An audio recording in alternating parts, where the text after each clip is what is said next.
Espero que se encuentren todos muy bien. Y en esta ocasión vamos a continuar la parte 2 hablando un poco del drenado del condensado y de otras cuestiones o otros inconvenientes que se pueden presentar en cualquier sistema de distribución de vapor. Empezando por el drenado del condensado, que es donde nos habíamos quedado la vez anterior, la parte anterior. Vamos a decir lo siguiente. El condensado lo podemos tomar como un producto secundario, producto también de la transferencia de calor en un sistema de vapor. O sea, es algo inherente, ya que cualquier tipo de sistema, por más aislado que esté, siempre va a existir esa transferencia de calor entre, en este caso, el fluido caliente y la superficie, las tuberías o inclusive el medio ambiente. Y es por eso que siempre va a existir un porcentaje de condensado, lo vamos a tomar así como porcentaje de condensado. Entonces, como dijimos, este sistema se da inevitablemente por la existencia de la radiación.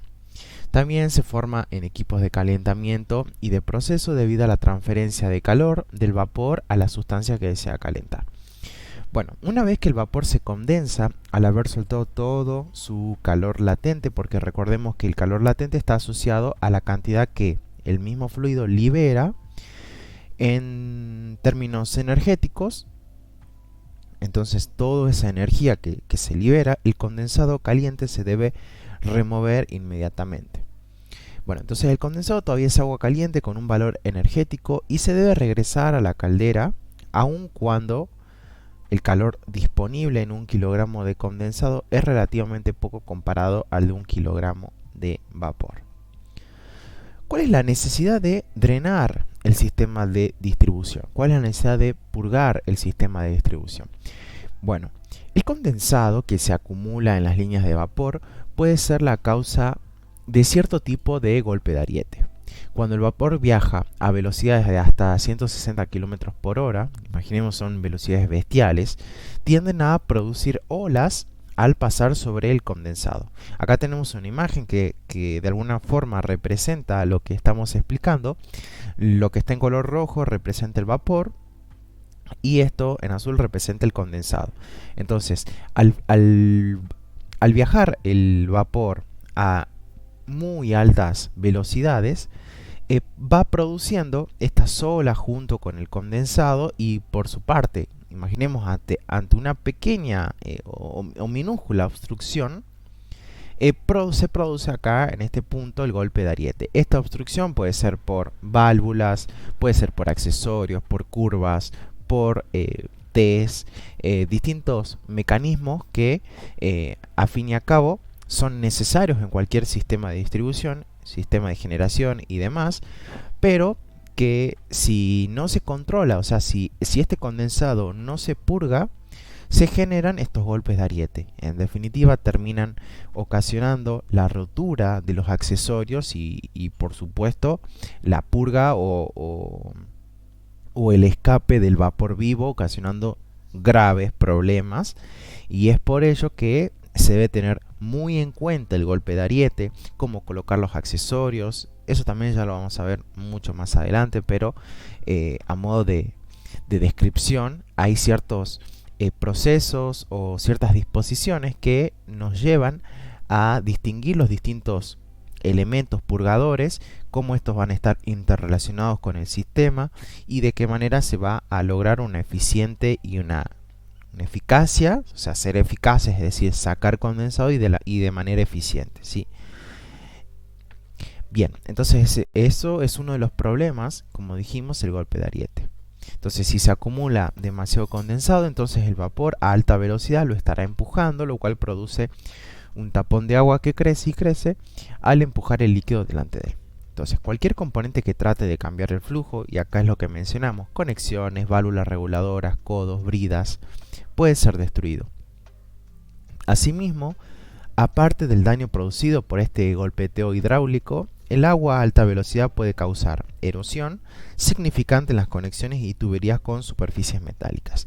Es decir, solo el hecho de que el agua viaje o sea arrastrada por el vapor me empieza a generar como si fuesen, y obviamente esto sumado a la velocidad del flujo y todo lo demás, me empieza a generar como si tuviéramos, voy a ver si lo puedo graficar, que se ve un poco más explícito. Imaginemos que nosotros, a producto de este arrastre, se empiezan a generar, no sé, en esta superficie pequeñas picaduras. Estas las vamos a denominar picaduras de gotas líquidas.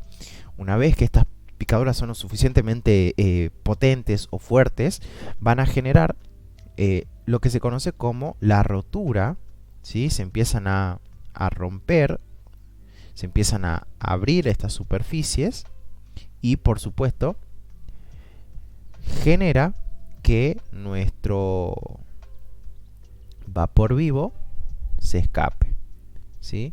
Por eso es importante tener en cuenta que el condensado ya de por sí hasta ahora nos está trayendo dos problemas. Uno, el golpe de ariete contra los accesorios, y otro, la erosión y posiblemente la corrosión. La erosión generalmente habla del desgaste sobre la superficie metálica producto del agua, y en definitiva lo que también hace a esta superficie es desgastarla en términos de los tratamientos que ha tenido nuestra superficie contra la corrosión. Entonces el agua es más que nada como un enemigo, porque es como si estuviese dejando a libre disposición que la corrosión haga lo suyo. Es por eso que también se debe tener en cuenta en ese aspecto la erosión. Bueno, al mismo tiempo el condensado ocupa espacio dentro de la unidad de transferencia de calor, lo cual reduce el tamaño físico y la capacidad de la unidad. Si el condensado se remueve rápidamente, entonces la unidad está llena de vapor, pero al condensarse el vapor forma una capa. Esto no lo creo relevante, así que lo vamos a borrar. Ahí está. Y pasemos a otro aspecto, la necesidad de remover aire y dióxido de carbono. Bueno, el aire siempre está presente durante el arranque del equipo y en el agua de alimentación a la caldera. La velocidad a la que fluye el vapor empuja todos estos gases no condensables junto con el aire hacia las paredes de los intercambiadores de calor, lo que puede resultar en el bloqueo del flujo de calor, impidiendo justamente o poniendo su resistencia a esta transferencia de calor. Después también lo vamos a analizar en otro apunte, pero también a modo de descripción indicar que una capa de, creo que era de una micra de aire, es tan o más resistente que, por ejemplo, una capa de hierro de 2 milímetros de espesor. Entonces es importante tratar de remover el aire y dióxido de carbono para propiciar una eficiente transferencia de calor y propiciar justamente también una eficiente distribución del vapor, un eficiente transporte del vapor. También hay otros problemas asociados junto con el aire, y es que, a ver si lo podemos graficar para que también lo quede un poco más aclarado el panorama. Voy a ver si lo conecto acá. Lo que yo decía es lo siguiente. Estamos hablando entonces de la necesidad de trabajar, en este caso, con aire. ¿Qué pasa con el aire? ¿Sí? ¿Qué pasa con el aire y el vapor? Vamos a analizar esta situación. Imaginemos que nosotros tenemos acá un recinto, ¿sí? Podría estar cerrado, donde inicialmente tenemos vapor. Luego, si esto inicialmente tenemos vapor, esto, si ponemos acá un manómetro que nos representa, nos mide lo que sería la presión total, donde la presión total es a ser igual a la presión del vapor, y esto en definitiva también me podría indicar lo que es la temperatura del vapor. Ya lo aclaramos cuando repasamos todo lo relacionado a las tablas de vapor. En el video anterior vimos que si aumentaba la presión, aumentaba la temperatura de vapor. Entonces, ¿qué otra cuestión tenemos que analizar ahora? Imaginemos que a partir de esta situación yo ahora tengo una mezcla de aire con vapor. Al tener una mezcla de aire-vapor, el manómetro y respetando las leyes de los gases, todo lo relacionado a la química, tiene que quedar en claro que ahora la presión total a qué va a ser igual. O sea, no va a ser todo vapor, sino que ahora vamos a tener la presión parcial del aire más la presión parcial del vapor. Y por ende, si antes este me registraba, no sé, 15 bares relativos, y supongamos que también tenemos 15 bares relativos, y a esta temperatura, no sé, tomemos un ejemplo, 150 grados centígrados, ahora, si la presión junto con la mezcla de aire me registra, porque el manómetro no es capaz de discernir cuánto es aire, cuánto es vapor, directamente me mide la presión relativa en ese sistema, que es alrededor, bueno, supongamos 15 bares relativos. Entonces, si discretamente tenemos la misma cantidad, debe quedar en claro que la temperatura que yo voy a tomar acá, la temperatura de vapor, que obviamente es una función únicamente de la presión de vapor. O sea que, si esto es 15 bar, supongamos que la presión de vapor es de 10 bares, ¿sí? De 10 bares relativo. Pero, como dijimos, el manómetro me registra 15 bares. Significa que si esa presión de vapor en la mezcla aire-vapor es de 10 bares relativos, la temperatura de vapor supongamos que ronda los 120 grados centígrados. Todo en términos supositorios, ¿no? ¿Qué significa esto? Vimos que cuando tenemos presente una mezcla de vapor, ya sea una pequeña o una gran proporción, ya el hecho de tener aire dentro de mi tubería junto con el vapor me implica dos cosas. Primero, que la disminución en la presión se va a ver afectada en términos de presión de vapor. Yo pasé de tener 15 bares a tener, donde esos 15 bares efectivamente eran presión de vapor, a tener 15 bares, pero donde 5 son correspondientes a la presión del aire y 10 son correspondientes a la presión relativa.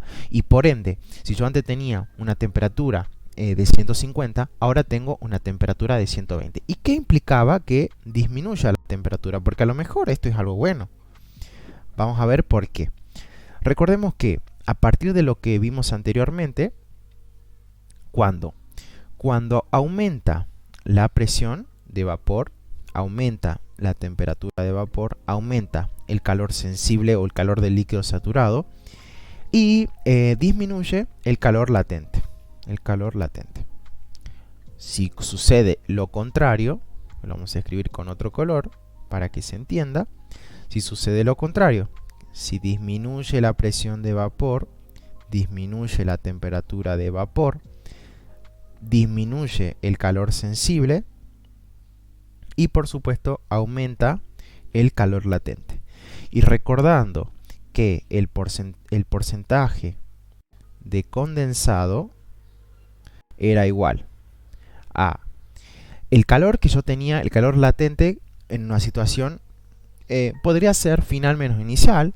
Entonces, si disminuye la temperatura, ¿cómo es el calor latente? El calor latente lo vamos a tomar QL2 menos el calor latente en la situación 1 y lo vamos a dividir por el calor sensible. El calor sensible siempre corresponde a la situación final. En este caso, corresponde a un QS2.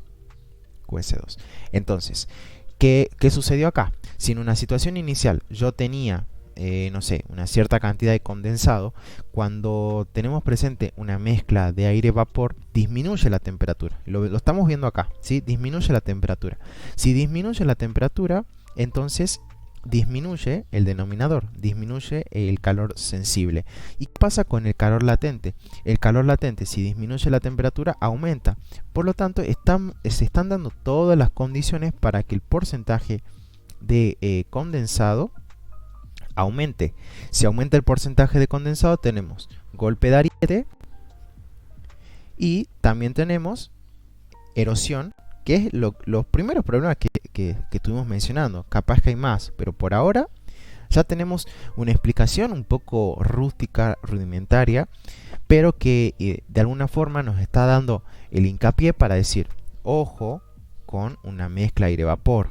El aire es indeseable en este tipo de sistemas Y es por eso que deben existir equipos o separadores que terminen eliminando el aire, cosa de que esta proporción sea lo más reducida posible. Que la relación aire sobre vapor se ronde aproximadamente el 0,01%, que ronde el 1%. En definitiva, eso es lo que buscamos en este tipo de mecanismos, en este tipo de sistemas de distribución. Bien, sigamos entonces con otros conceptos.